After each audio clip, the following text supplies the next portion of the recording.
सबको मेरा प्यार भरा नमस्ते। आज मैं आपको एक बहुगुनी कड़वी चीज़ दिखाने जा रही हूँ जिसका नाम है कि कड़वा नीम।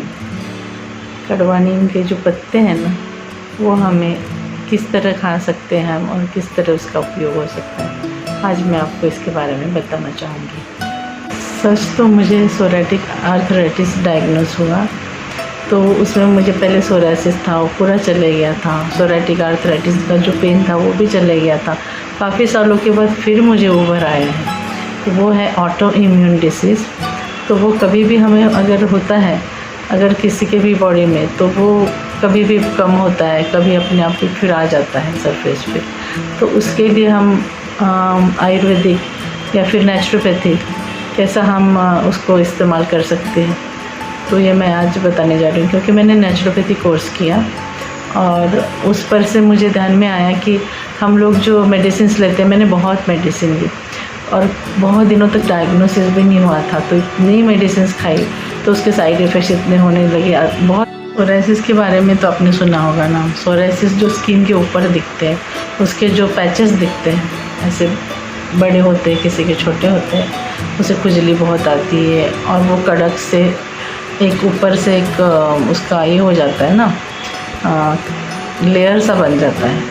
और वो कलर भी अलग अलग हो सकते हैं उसके, थोड़े से वाइटिश, किसी के जामुनी, ऐसे भी कलर आते हैं सोरासिस में स्किन को, और बहुत ही पेनफुल होता है ये सब। और जिसको किसी को सोरासिस हो, वैसे ही ये जो सोरेटिक आर्थराइटिस है, ये अंदर से बोन हमारे ख़राब करती है बहुत। उसमें भी उसमें घिस जाते हैं बोन और फिर हमारी कमज़ोरी आ जाती है। जॉइंट्स पूरे इन्फ्लेमेशन आता है, सूजन आती है जॉइंट्स पर, और वो जो बोन तक, वहाँ तक हमारा पूरा उसको स्पॉइल करता है, उसे पूरा ख़राब करता है। तो ये जो है ऑटो इम्यून डिसीज़ इसीलिए कहते हैं कि हमारा खुद ही हमारी बॉडी उसको हील करने की जगह अलग अपोजिट कार्य करती है। तो इसलिए हमको अभी इम्यूनिटी पर काम करना पड़ता है। तो इम्यूनिटी किस किस चीज़ से बढ़ती है, तो ये जो नीम के पत्ते हैं ये भी बहुत ही लाभकारी है। तो मैं आज इसकी चाय बनाती हूँ, आपको दिखाती हूँ कैसे चाय बनाई जाती है। और फिर चाय सुबह खाली पेट लेंगे तो उसका वो फ़ायदा भी बहुत अच्छा होगा। और जो भी है हमारी स्किन के बाकी की भी डिसीज़ भी अच्छे, एक्जिमा वगैरह में भी फ़ायदेमंद है।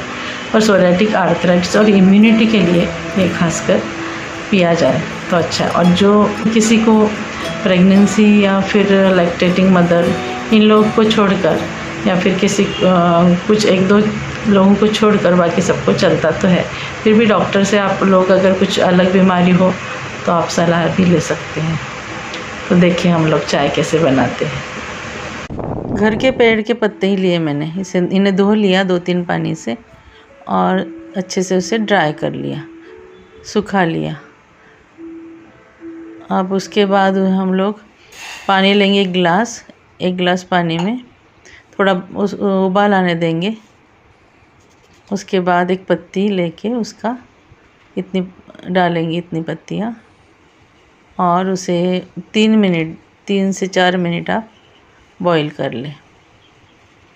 बॉईल करने के बाद उसे ढक्कन रख दें और गैस बंद करके फिर 4 मिनट रहने दें और अच्छे से तरह से छान लें।